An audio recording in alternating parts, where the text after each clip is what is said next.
meninos. Vamos para a nossa 7ª aula, na nossa 4ª semana de videoaulas, dando sequência no nosso estudo remoto. Hoje, dando sequência em ótica, vamos ver espelhos planos. Ok, espelhos planos.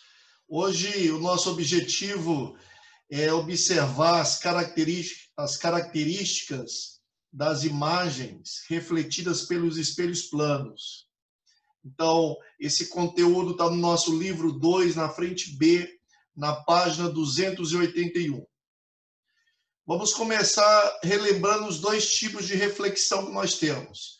Nós temos a reflexão difusa ou simplesmente difusão, é quando a luz incide em uma superfície irregular, então essa luz reflete em todas as direções, portanto ela difunde-se em todas as direções. Essa reflexão, ela não tem como você ter leis, estudar ela, porque ela é totalmente irregular.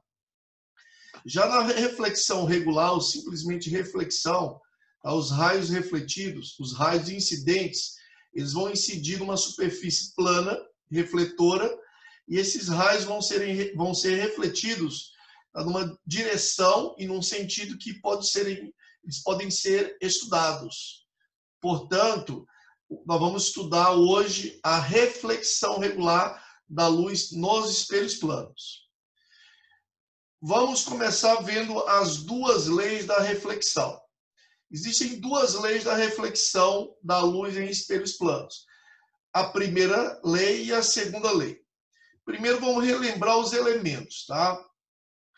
Existe o que nós chamamos de raio incidente. A luz está incidindo para chegar e incidir no espelho. Quando essa luz incidir no espelho, ela vai refletir, tá? Ou seja, incidir é chegar, refletir é voltar, sair, tá? Nós temos o que nós chamamos de linha normal ou perpendicular ao espelho. Essa linha ela formará sempre com o espelho um ângulo de 90 graus, um ângulo reto. Então, eu tenho raio incidente, raio refletido e linha normal. O que diz a primeira lei da reflexão? Diz que esse raio que chega, bem como esse que sai, bem como essa linha normal, sempre serão coplanares, ou seja, sempre farão parte de um mesmo plano. Portanto, raio incidente, raio refletido e linha perpendicular ou linha normal com espelhos estarão sempre no mesmo plano, ou seja, são coplanares. Já a segunda lei da reflexão também é bem simples, tá? Esse ângulo, que é o ângulo entre o raio incidente e a linha normal, nós chamamos ele de ângulo de incidência. É o ângulo em que o raio luminoso está incidindo no espelho. E aí ele vai refletir. Esse ângulo entre a linha normal e o raio refletido, nós vamos chamar ele de ângulo de reflexão. A segunda lei da reflexão diz que o ângulo de incidência vai ser sempre igual ao ângulo de reflexão na reflexão regular, tá? Então, se esse ângulo aqui for 45 graus, esse aqui também será um ângulo de 45 graus. Simetria das imagens, né? A simetria das imagens no espelho plano. Observe que a imagem no espelho plano, ela vai ter sempre uma característica praticamente igual ao objeto. Imagem e objeto são quase igual, tá? Com uma diferença, tá? A imagem ela vai ser, tá, invertida lateralmente em relação ao objeto. Por exemplo, aqui eu tenho um cachorro e a imagem do cachorro formada por um espelho plano. Observe que o cachorro ele está tocando no espelho com a sua mão direita, com a sua patinha direita. Já a imagem do cachorro toca no espelho, tá, com a sua pata esquerda. Veja que a imagem houve uma inversão lateral. Portanto, vamos observar que a imagem no espelho plano será sempre virtual, lembrando que em ótica eu tenho imagens virtuais e imagens reais quanto à natureza. O que é a imagem real? É aquela imagem que pode ser projetada na ótica. Por exemplo, um projetor de imagem, um retroprojetor, ele forma sempre imagens reais, são imagens projetadas na parede. Toda imagem virtual ela é direita. Por exemplo, em relação à vertical, veja que o cachorro não está de ponta cabeça. Então, nós chamamos essa imagem direita ou direta. As imagens, por sua vez, as imagens reais, são sempre invertidas. Tá? Então, se eu tiver um objeto projetado, a imagem dele vai ser sempre invertida verticalmente. Tá? Então, no espelho plano, eu tenho sempre uma imagem virtual, direita e igual. O que é igual? Quanto ao tamanho, nós vamos classificar a imagem, às vezes pode ser maior, menor ou igual. Igual é do mesmo tamanho. No espelho plano, ela sempre será virtual, direita e igual. Agora, a única diferença, como eu já observei para vocês, já destaquei, é que no espelho plano a imagem é invertida lateralmente. Por exemplo, esse vaso, por si só, a imagem dele é simétrica em relação ao objeto. Lateralmente, ele é idêntico, né? Então, não vai ter diferença aqui entre o objeto e a imagem. Portanto, no vaso, você não percebe essa inversão lateral. Porém, no cachorro, você percebe. Objeto, ou seja, cachorro, levantou patinha direita, imagem levantou patinha esquerda. Tá? Olha o R, a imagem R, a imagem da letra R do nome Ricardo, projetado num espelho plano. Então, veja que é um objeto, a imagem ela tem 5 centímetros de altura, tá? E ela está a 3 centímetros do espelho. Portanto, a imagem ela vai ser idêntica, tá? Ela também vai ter 5 centímetros de tamanho, né, de altura, vai estar a 3 centímetros do espelho, portanto, essa imagem ela é igual ao objeto, ou seja, do mesmo tamanho. Ela é uma imagem direita, porque ela não é de ponta cabeça, tá? E ela é uma imagem virtual, ela se formará atrás do espelho. A única diferença entre ela, o que você observa? É que ela foi invertida lateralmente. Então, essa inversão lateral nos espelhos planos, nós denominamos de imagem enantiomorfa. Por quê? O conceito de enantiomorfismo, tá, quer dizer que é formado das mesmas partes dispostas em ordem inversa lateral, de tal modo que sejam simétricas em relação a um plano, como é o caso do objeto e da sua imagem. Observem aqui algumas imagens enantiomorfas. Tá? Observem o enantiomorfismo da imagem da mão no espelho plano. Então, veja, você chega lá na imagem da mão, você observa que tá, essa mão aqui é a mão esquerda, enquanto que essa aqui é a mão direita. Né? Então, ela inverteu-se lateralmente. Olha a imagem da letra F, invertida lateralmente. Né? Olha o macaquinho, ele levantou a mão direita e a sua imagem levantou a mão esquerda. Né? Então, isso são imagens enantiomorfas. Essa imagem ela é igual a essa, porém invertida lateralmente. Nós chamamos isso de enantiomorfismo. Tá? E, então, vamos lembrar que as imagens nos espelhos planos, as imagens formadas nos espelhos planos, elas são iguais ao objeto, só que enantiomórficas, ou seja, elas são invertidas lateralmente, tá certo? Então, olha, observe aqui, né? A imagem da mão direita, tá? Virou a imagem, como se você tivesse colocado em frente ao espelho a mão direita, você vai ver como se fosse a mão esquerda. Olha aqui como que ficou, né? O polegar do lado esquerdo da imagem, aquele ficou do lado direito. Olha os pés, nós vemos que as imagens, né, ou a figura dos dois pés, elas são enantiomórficas, ou seja, observe o enantiomorfismo aqui na sua essência, né?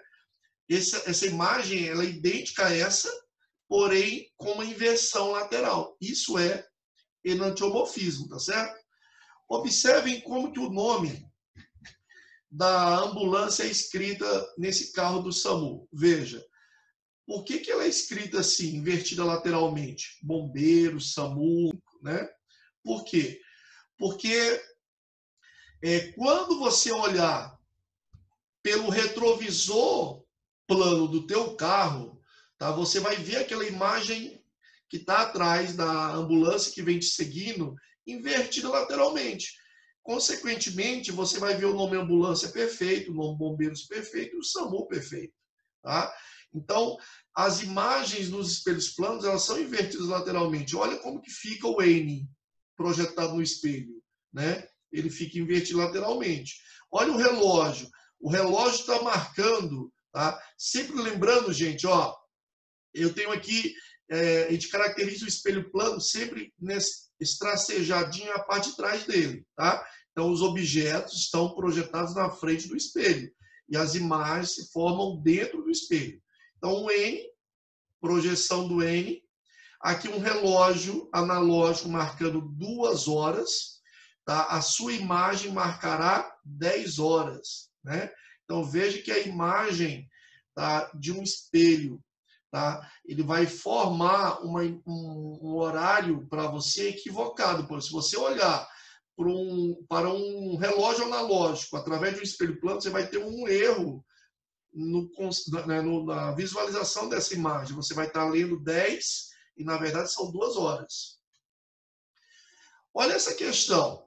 Considere que na situação anterior você esteja vestindo uma camiseta com a palavra física, tá?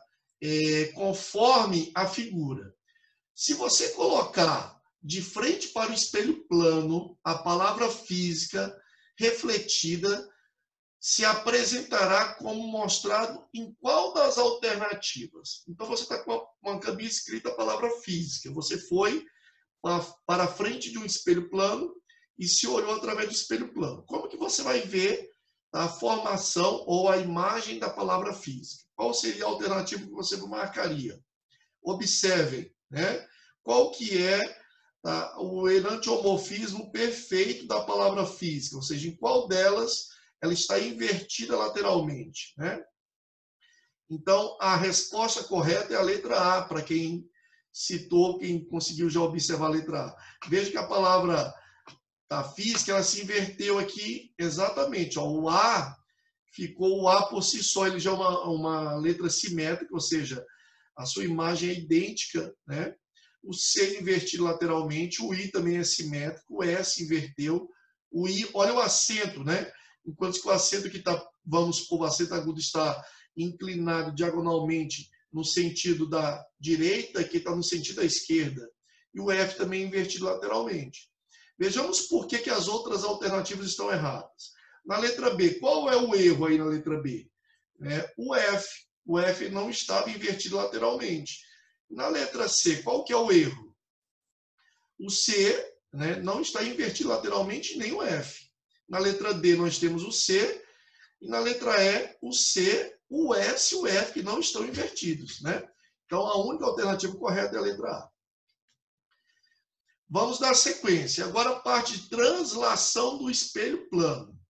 Gente, eu tenho um objeto em frente a um espelho plano e aqui eu tenho a imagem dele. Veja que a imagem dele é idêntica, só que invertida lateralmente. Veja que o olhinho que está do lado esquerdo da imagem, né?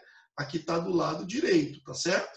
Então, se você está de costa para o espelho, a imagem vai se formar de costa para o espelho. Entenderam? Então, se o objeto está a uma distância D do espelho, essa imagem também está a uma distância D do espelho. Porque o espelho ele vai projetar aqui dentro, idêntico ao que está aqui na frente. Então, essa mesma distância será respeitada aqui. Se você pegar uma pessoa que você nunca viu na vida e ver ela através do espelho plano, você vai ter uma exata noção do tamanho dela. Por quê? Porque o espelho plano não modifica o tamanho da imagem, né? Ele só inverte lateralmente. Agora, imagine que eu pegue esse espelho e afaste ele do objeto, afaste ele da pessoa, tá? Então, o espelho estava aqui e eu agora afastei para cá. Ou seja, eu transladei esse espelho uma distância x. Então, a distância do objeto ao espelho agora é d mais x. Logo, a imagem, também a nova imagem formada, também vai ficar uma distância d mais x, que a mesma distância do objeto ao espelho é da imagem ao espelho. Ou seja, se eu transladei o espelho aqui x, a imagem também vai transladar x. Se o objeto se afastar tá? Ou se aproximar uma distância x, sua imagem se aproxima ou se afasta a mesma distância x. Agora, observe um outro detalhe. Primeiramente, eu tinha o espelho em uma posição que nós vamos chamar de E1. Uma pessoa está aqui, vamos chamar de objeto. Olha onde está a sua imagem, né? Se ele está a uma distância y do espelho, essa imagem também está a uma distância y do espelho, né? Agora veja que eu desloquei o espelho a uma distância d. O d foi o deslocamento do espelho. Eu trouxe ele agora para uma nova posição, que eu vou denominar de E2, a nova posição do espelho. Agora, esqueça que o espelho está aqui. Então, o objeto, a pessoa está a uma distância x da nova posição do espelho. Logo, a imagem vai ser projetada mais atrás. Por quê? Porque ela também vai estar a uma distância x do espelho. Portanto, a nova imagem ela vai estar a uma distância x do espelho também. Já que o objeto está a uma distância x, a imagem vai estar a uma distância x. Então, observem que agora a imagem veio da posição que ela estava, ela foi mais para longe. Esse desão nós vamos chamar um novo deslocamento da imagem. A distância da primeira imagem para a segunda imagem, né? Então, o que acontece? Quando eu desloco o espelho D, a minha imagem ela vai deslocar o dobro, 2D. Por quê? Se eu desloquei D, o espelho, o objeto ficou D mais longe e a imagem vai ficar D mais longe. Então, D mais D, eu vou ter um deslocamento de imagem igual a 2D. Então, quando o espelho se afasta de você 1 metro, a tua imagem vai se afastar da antiga imagem 2 metros, o dobro, tá certo? Rotação de espelho plano. Tá? Quanto à rotação, o que seria? Imagina o espelho estando numa primeira posição, tá? E a imagem vem aqui, incide no espelho e reflete sobre si mesma. Agora eu pego o espelho e vou rotacionar. Veja que rotacionar, eu vou manter esse ponto no mesmo local, só vou girar ele. Então, eu girei o espelho um ângulo alfa. Olha o que vai acontecer. Antes, a luz tinha incidido aqui e refletido. O espelho agora não está mais aqui, então ela vai incidir lá embaixo. Quando ela incidir aqui, ela vai refletir simetricamente. Lembra a segunda lei da reflexão? O ângulo de incidência é igual ao ângulo de reflexão. Tá? Então, o que acontece? Se o espelho girar alfa, a imagem vai se desviar o dobro, ou seja, 2 alfa. Tá? Dá para a gente observar por aqui também. Olha só, aqui nessa primeira posição do espelho, o raio incidiu e refletiu, né? Então tinha o ângulo de incidência A, o ângulo de reflexão A. É claro que se eu continuar a projeção da minha linha normal aqui embaixo, eu também vou ter, tá, esse ângulo A e esse ângulo A também, né? Agora, imagine que eu pegue esse espelho e rotacione ele um ângulo alfa. Então, agora ele ficou aqui embaixo, o espelho. Ó. Agora, o raio que antes estava incidindo aqui, ele vai só refletir no espelho lá embaixo. Então, quando ele bater no espelho lá embaixo, olha onde ele refletiu. Né? Olha onde ele refletiu. Então, tá, eu trabalhei para provar para vocês que o ângulo de deslocamento, tá, do raio refletido, o deslocamento, a rotação do raio refletido, o beta aqui no caso, ela é o dobro de alfa, ou seja, beta vai ser o dobro de alfa. Matematicamente eu posso provar para vocês. Ó, se eu pegar esse triângulo aqui, você sabe que a soma dos ângulos internos de um triângulo é igual a 180. Então, se eu pegar alfa, né, mais esse ângulo reto, que é 90 graus, tá, mais A mais B, soma 180, ou seja, alfa mais 90 mais A mais B é igual a 180. E o novo triângulo formado aqui embaixo, ó, né, aqui eu continuando esse raio, ele formaria, lembrando sempre que a luz só se propaga em linha reta, eu formaria esse outro triângulo. Então, eu poderia somar aqui o ângulo beta, mais A, que é 2A, mais B, porque esses ângulos são iguais, né? B mais B, 2B, a soma de beta mais 2A mais 2B é 180. Então, se você isolar essa equação e substituir nessa, você vai simplificar e achar que beta é igual ao dobro de alfa. Então, quando o espelho rotacionar alfa, o raio refletido vai rotacionar o dobro de alfa, tá? Associação de espelhos planos, né? Na parte de associação de espelhos planos, nós vamos ter. Então, vejamos. Aqui, quando eu tenho dois espelhos associados, dependendo desse ângulo, vai haver uma formação N de imagens. Aqui, por exemplo, ó, se esse ângulo for 90 graus, eu tenho dois espelhos, 1, 2. Eu coloquei eles associados, ou seja, com um ponto em comum, de 90, formando um ângulo de 90 graus. E eu colocar aqui um objeto, olha quantas imagens dele serão formadas. Serão formadas 3 imagens. Olha essa vela aqui nesse caso. Já se formou 4 imagens. O que acontece? Esse número de imagens formadas vai depender do ângulo, tá, de associação entre os dois espelhos planos. Então, vamos ver como que seria o cálculo desse número de imagens. A equação que você vai usar é essa aqui. O número de imagens formadas para cada objeto vai ser 360 graus, que equivale a uma volta completa, dividido por alfa. O alfa é o ângulo de associação entre os dois espelhos, menos 1. Essa é a forma que você vai usar. Por exemplo, aqui eu tenho, né, dois espelhos formando um ângulo de 90 graus, um ângulo reto. Então, se você pegar 360, dividir por 90, dá 4. 4 menos 1 dá 3. Tá? O alfa, lembrando que é o ângulo entre os dois espelhos. Então, 360, esse ângulo aqui for 90, 360 por 90 dá 4, menos 1 dá 3. Então, eu vou ter 3 imagens formadas. Então, eu tenho um F, que é o objeto, e 3 imagens do F, ok? Mais um exemplo. Vejam que aqui eu tenho dois espelhos associados, formando um ângulo, um certo ângulo, e eu coloquei em frente a ele 3 corretivos, né? 2 do vidrinho branco e um do vidrinho azul. Observem que, se a fórmula que eu uso é essa, com um detalhe, eu coloquei esse slide para mostrar para vocês que N é o número de imagens formada para cada objeto, tá certo? Aqui eu coloquei 3 objetos. Então, quantas imagens serão formadas por cada objeto? Então, você vai usar a equação. Nesse caso aqui, o ângulo é 72 graus. Então, 360 dividido por 72 menos 1. O 360 dividido por 72 dá 5. 5 menos 1, eu vou ter 4 imagens formadas. Veja, tá, que para o corretivo azul, eu vou ter 4 imagens formadas por ele, tá certo? 1, 2, 3, 4. É claro que para esse corretivo eu também vou ter 1, 2, 3, 4. Para esse outro também vou ter 1, 2, 3, 4, tá? Então, esse N é o número de imagens formada por cada objeto colocado entre os dois espelhos.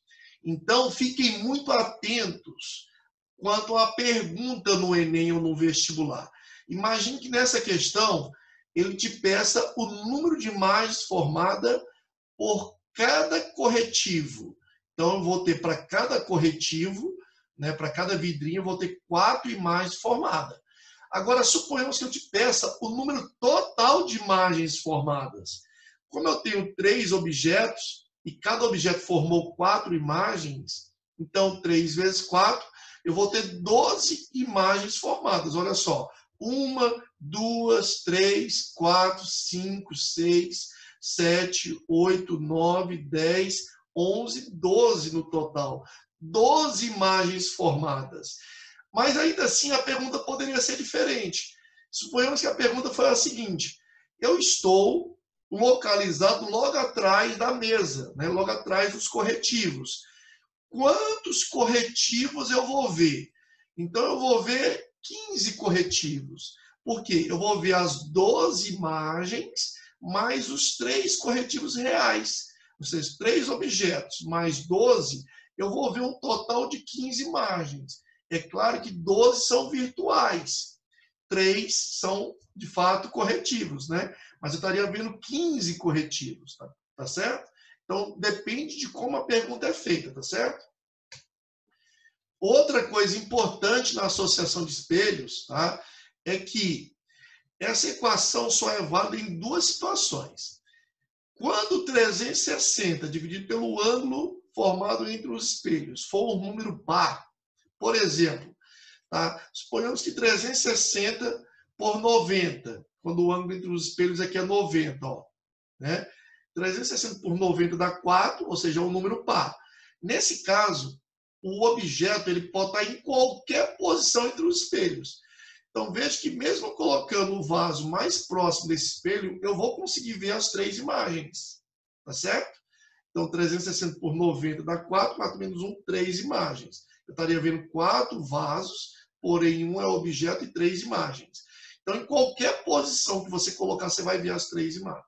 Agora, detalhe, quando esse cálculo 360 pelo ângulo for um número ímpar, você só conseguirá ver o número total de imagens se o objeto for colocado exatamente no plano bissetor. No plano bissetor do ângulo formado entre os dois espelhos, ou seja, na bissetriz. Se você pegar exatamente uma linha aqui, entre os dois espelhos, esse vasinho teria que estar exatamente nessa linha. Senão você pode não conseguir ver todas as imagens. Então é muito comum nas questões ele perguntar o número máximo de imagens que pode ser vistas. Porque dependendo do cálculo, quando 360 por alfa for um número ímpar, você pode não conseguir ver todas as imagens, caso o objeto não esteja na bissetriz dos dois espelhos, tá certo? Outra coisa interessante é quando você coloca dois espelhos, um de frente para o outro, tá? De forma bem paralela. Quando dois espelhos estão associados, um de frente ao outro, de forma paralela, né? Ou seja, nós dizemos que nesse caso o ângulo entre eles é de 0 grau. E você coloca um objeto entre eles, tá? Você vai formar infinitas imagens desse objeto. E essas imagens vão ficar uma de costa para outra, tá? Se dois espelhos planos estiverem dispostos frontal e paralelamente, teremos infinitas imagens com a imagem de um espelho servindo de objeto para o outro e assim sucessivamente. Observe nas figuras ao lado que na sequência de imagens as posições frente e trás se invertem. Dá para perceber melhor aqui, ó.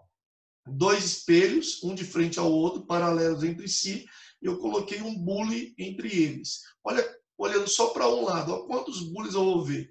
Infinitas imagens desse bule, tá? Mais um exemplo.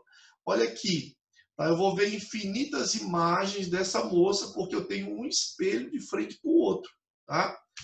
Olha aqui, ó, se eu colocar um espelho de frente para o outro, tá? Isso é muito comum em shopping centers, né? É muito comum em lojas, em vitrines, quando você quer multiplicar as tuas imagens e você quer dar uma dimensão infinita para que você tenha um ambiente que você crie, um ambiente maior, que dê uma noção de profundidade maior, é muito comum utilizar isso tanto na engenharia como também em marketing, tá certo?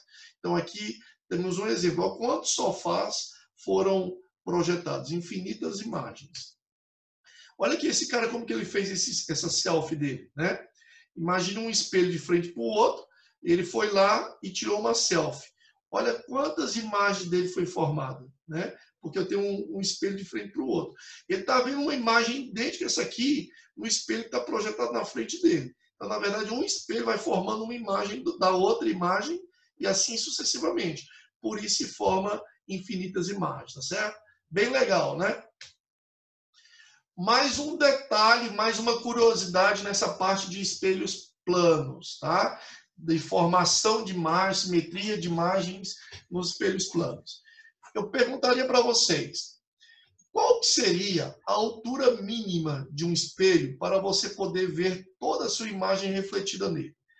Você quer comprar um espelho para colocar no teu quarto, para que você possa se ver por inteiro, né, dos pés à cabeça, tá? E você quer gastar o mínimo possível. Tá? Qual seria a altura desse espelho? Ou seja, qual seria a altura mínima desse espelho que você teria que comprar para que você consiga se enxergar totalmente? Tá? Aqui eu coloquei uma projeção para vocês entenderem.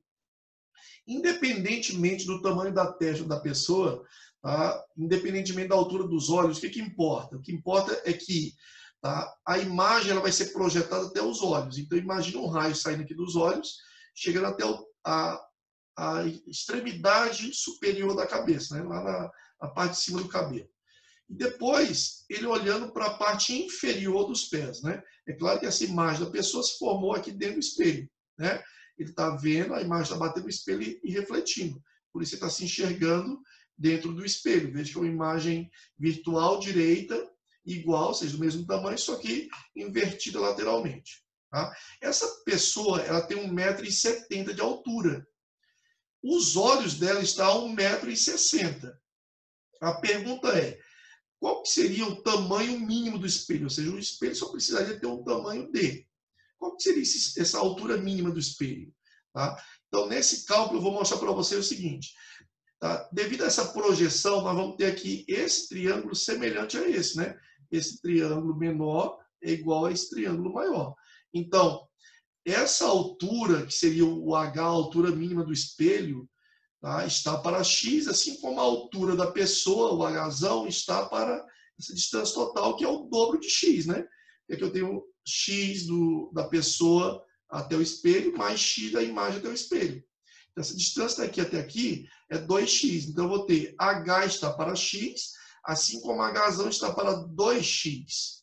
Então, como a altura da pessoa é 1,80 m, eu vou ter h é igual, simplificando aqui o x com o x, vai ser o h, que é a altura do espelho, vai ser metade da altura da pessoa. Se a pessoa tem 1,80 m, por exemplo, basta que o espelho tenha metade da altura dela, ou seja, 90 centímetros. Tá? Então, o espelho tem que ter uma altura mínima de 90 centímetros. É claro que ele vai ter que estar numa projeção adequada. Não vai, se você colocar um espelho com metade da tua altura lá no chão, você não vai conseguir se ver por inteiro, mas numa altura adequada, sim. Então, a altura mínima que o espelho tem que ter é metade da altura da pessoa. Tá? Então, é muito comum nas questões de Enem, ele te dá a altura dos olhos da questão, dos olhos da pessoa, como foi esse caso. A altura dos olhos não importa, embora o raio vá sair dos olhos. O que importa é a altura máxima.